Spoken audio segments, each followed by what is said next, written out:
तो हर एक बच्चे की नीड है, जो भी टॉपर बनेगा इस बात को जरूर याद रखेगा जो आज मैं करने जा रहा हूं। तो हर एक बच्चा आज से, कल से, जब से वो चाहे एक मॉक टेस्ट डेली लगा सकता है। और भाई कितना टाइम लगता है? मात्र 1 घंटा ही तो लगता है। तो 1 घंटा प्रैक्टिस रोज मॉक टेस्ट की कर लीजिए। और एक बहुत मतलब एक ऐसा गुरु मंत्र देने जा रहा हूं मैं आपको कि अगर आपका मॉक टेस्ट देते हो आप और आप इस तरह से करते हो कि सर अभी ना स्कोर ये चल रहा है, कैसे थोड़ा सा बढ़ा लें, और ज्ञान भी उतना ही है ना, एक्स्ट्रा प्रैक्टिस, अगर इसको नहीं अपना रहे हो तो आप भाई अपना लेना। 1/8 की नेगेटिव मार्किंग है, इसका फायदा उठा लेना। आप ही के एग्जाम में इतनी आसान नेगेटिव मार्किंग और कहीं नहीं है उसी में। तो इसका फायदा कैसे उठाना है, तो ध्यान से सुनना कि आप 80 के 80 अटेम्प्ट करना, यह आदत बना लो। इससे फायदा होगा क्या? सर नेगेटिव में नंबर कटवाओगे क्या हमारे? मैं एक चीज बता रहा हूं कि भाई जब आप 80 में ऑन एन एवरेज गिनोगे ना, तो आपका ए ऑप्शन भी 20 होते हैं लगभग, बी ऑप्शन भी 20 होते हैं, और सी भी 20 होते हैं, और डी भी 20 होते हैं। कोई सा 21 हो जाएगा तो कोई सा 19 हो जाएगा, 18 तक भी, 17 शायद ही कोई मिलेगा। फिर भी ये माना जाता है कि सर बी और सी तो हमेशा ही कितने आपके 20-20 तो सही मिलते ही हैं इन पे, अगर 80 में से, है ना। तो मैं ये मान रहा हूं बच्चों कि जैसे आपको 70 क्वेश्चन आते हैं, 70 क्वेश्चन, ठीक है, 70 क्वेश्चन आपको आते हैं, आपको 10 का कुछ अता पता नहीं है, मुझे बिल्कुल ही नहीं आता। 70 पे मैंने जोर मारा, कुछ इसमें गलत हो गए, कुछ सही हो गए, लेकिन इन 10 को तो मैं टच ही नहीं कर पा रहा हूं।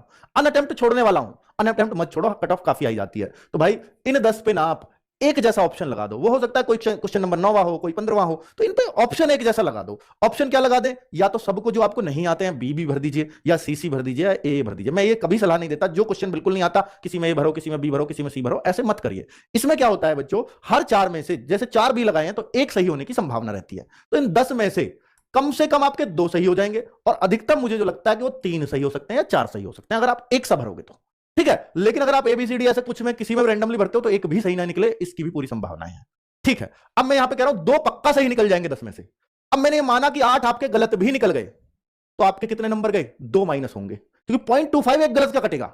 अब 8 गलत निकल गए तो आपके 8.25 करो तो 2 नंबर माइनस के हो जाएंगे आपके। लेकिन अगर आपके 2 भी सही निकल गए तो आपके 2 सही पे कितने नंबर मिलेंगे? क्वेश्चन 2 नंबर का है तो 4 मार्क्स मिलेंगे। 4 मिले और 2 घटे तो फायदा हुआ ना 2 नंबर का एक्स्ट्रा। मैं एक चीज बता रहा हूं आपको कि भाई ये वो है कि जिसमें मुझे कुछ नहीं करना पड़ रहा, तो मैं तुक्का भी मारूंगा तो मेरा 100% फायदा होना है। इस वाली नेगेटिव मार्किंग 1/4 में मैं नहीं सलाह देता। मैं कह रहा हूं वहां 2 ऑप्शन में कंफ्यूजन है, 2 में तुक्का मारना है तो मार दो, पर 4 में से कुछ नहीं पता तो मत मारो। यहां 4 में से कुछ नहीं पता तो भी लगा सकते हो। इसलिए मैं कह रहा हूं 80 अटेम्प्ट करने को। समझ में आई बात? क्यों कह रहा हूं इतना जोर देकर के?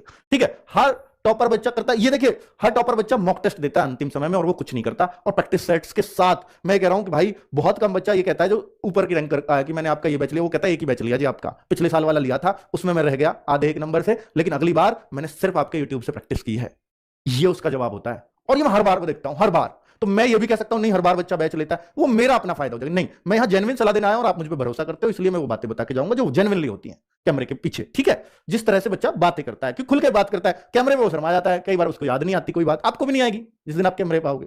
पीछे कह रहा होता है सर मैंने तो ये पढ़ा, मैंने वो पढ़ा, मैंने ऐसे किया, मैंने वैसे किया, ठीक है। तो कोई भी सिलेक्टेड बच्चा ये जरूर करेगा, कोई भी सिलेक्टेड बच्चा। कौन सी चीज? जो भी मैं बात करूंगा, एक तो हर एक बच्चा जो भी आपके आसपास सेलेक्ट हुआ हो, प्लीज पूछ करके देखना, क्या कोई भी सिंगल बच्चा है जिसने मिनी मॉक टेस्ट ना दिया हो? एक भी नहीं मिलेगा।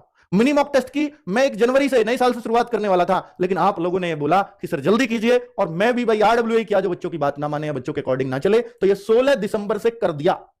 16 दिसंबर से रिक्वेस्ट एक्सेप्टेड पूरी तरह से। और भाई एक दिन आपके हिंदी रीजनिंग के होंगे और अगले दिन मैथ्स और जीके होंगे। इससे मिनी मॉक टेस्ट से क्या होता है कि अगर आपको समय कम पड़ता है तो इस समय को आपके को कम नहीं पड़ने देगा, क्योंकि आपको एक आदत बना दी जाएगी मिनी मॉक टेस्ट से कि हिंदी में आपको 8 ही मिनट मिलेंगे, 8 मिनट में हिंदी ओवर, तो आपको जल्दी जल्दी हिंदी पढ़ने की आदत पड़ जाएगी। आपको हिंदी का टेस्ट देना ना, चलते फिरते तो 8 मिनट खड़े होकर फटाक से हिंदी के 25 क्वेश्चन लगाए, इसके लिए अलग से समय नहीं निकालना, कॉपी किताब नहीं निकालनी, फुल मॉक में लेके बैठना पड़ता है। यहां पे ये कर सकते हो, ये फायदा होता है मिनी मॉक में, चलते फिरते दे सकते हो। 20 मिनट में आपका रीजनिंग, तो रीजनिंग की प्रैक्टिस, अब रीजनिंग की क्लास या बुक्स पढ़ना तो मुझे नहीं लगता कोई समझदारी है। रीजनिंग की प्रैक्टिस प्रैक्टिस प्रैक्टिस जितनी हो जाए बढ़िया, और वो मॉक टेस्ट से बढ़िया कुछ नहीं हो सकता। तो एक 20 मिनट का मैं 20 क्वेश्चन रीजनिंग की आदत बना लो, इससे ज्यादा समय नहीं देना है रीजनिंग में।